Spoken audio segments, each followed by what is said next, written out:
सुप्रभात। पतंग कविता की कक्षा में कक्षा 12वीं के छात्र छात्राओं का स्वागत है।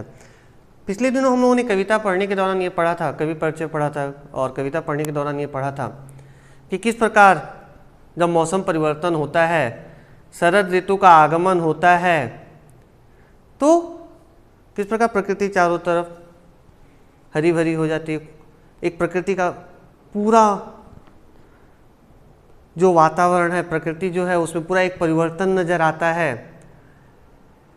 और वहीं पे बाल मनोविज्ञान का सुंदर चित्र हम लोगों को देखने को मिल रहा था कि किस प्रकार जब सूरज का उदय होता है, सूरज की लालिमा जब चारों तरफ फैलती है, तो कवि ने सुंदर एक बिंब का उदाहरण दिया, खरगोश की आंख को जैसे। और जब आता है तो ऐसा लगता है कि चमकीले इशारों से हमारे जो बच्चे हैं उनको बुला रहे हैं। किस लिए? पतंग उड़ाने के लिए। और बच्चों के बाल मनोविज्ञान का बहुत ही सुंदर यहाँ पे कवि ने वर्णन किया है।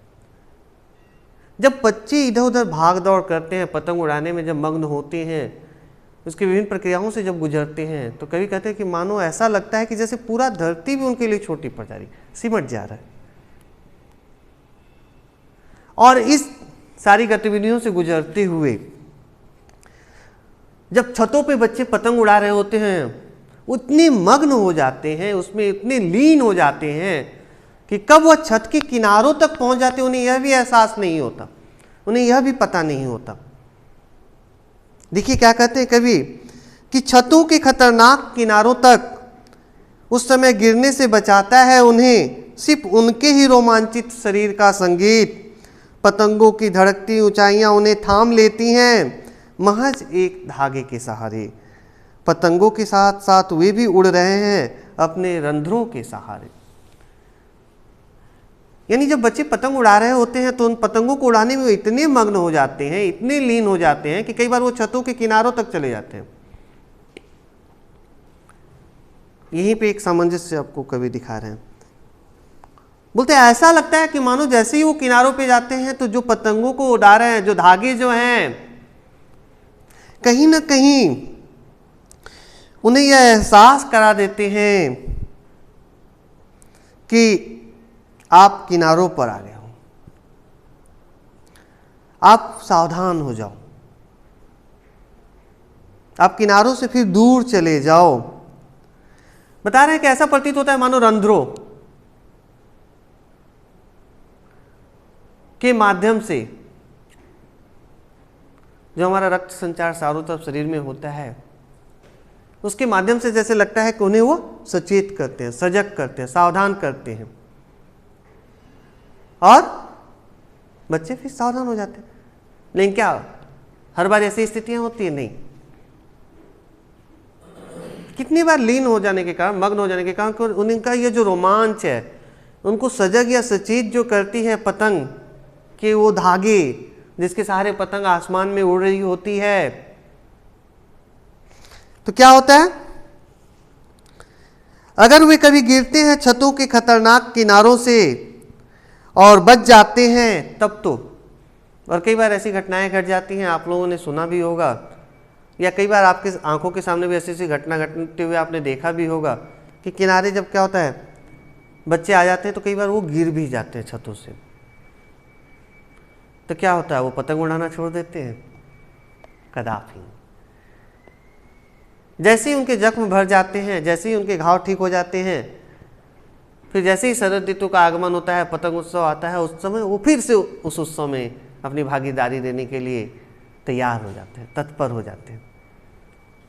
यानी यहाँ पे कहीं ना कहीं कभी बाल मनोविज्ञान के माध्यम से बड़ों को भी यह संदेश देने का प्रयास किया है कि स्थितियां चाहे जितनी भी विपरीत क्यों ना हों, हमें हो सकता है कई बार असफलताओं का सामना भी करना पड़े, लेकिन हम उससे घबराना नहीं चाहिए, विचलित नहीं होना चाहिए, उसका डटकर मुकाबला करना चाहिए, उसका सामना करना चाहिए।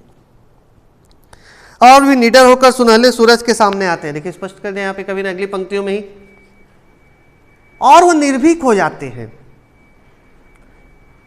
उनके अंदर से वो भय निकल जाता है, वो निडर हो जाते हैं। पृथ्वी और भी तेज घूमती हुई आती है उनके बेचैन पैरों के पास।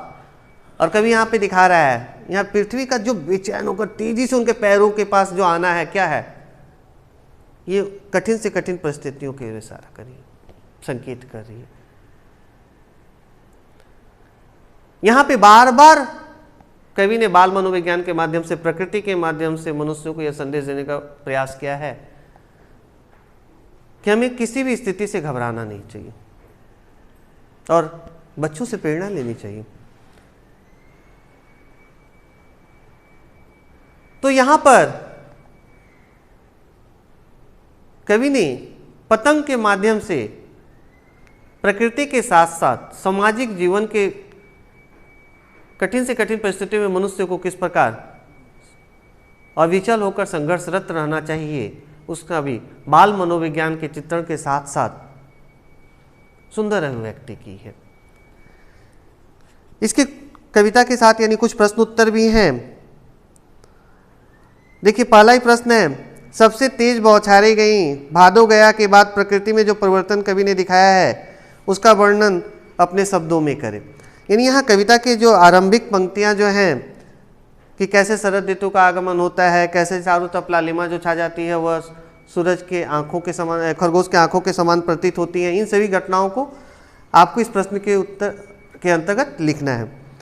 दूसरा प्रश्न है, सोच कर बताएं कि पतंग के लिए सबसे हल्की और रंगीन चीज, सबसे पतला कागज, सबसे पतली कमानी जैसे विशेषणों का प्रयोग क्यों किया गया है। तो जानते ही हैं आप लोगों ने पढ़ा ही है विशेषण या विशेष या प्रविशेषण, इसके अंतर्गत आपने पढ़ा है कि विशेषणों का प्रयोग क्यों करते हैं, उनकी विशेषता बताने के लिए। अगर वो कागज भारी होगा, अगर वहाँ पे पतली कमानी की जगह पे अगर मोटे लकड़ियों का प्रयोग करें हम लोग, तो क्या होगा? पतंग उड़ पाएगी? वो कागज हवा में उड़ पाएगा? नहीं उड़ पाएगा। तो इसलिए इन सारे विशेषणों का प्रयोग यहाँ पर किया गया है उनकी विशेषता बताने के लिए कि अपनी इन्हीं विशेषताओं के कारण वह सामर्थ्य है आकाश में उड़ पाने के लिए।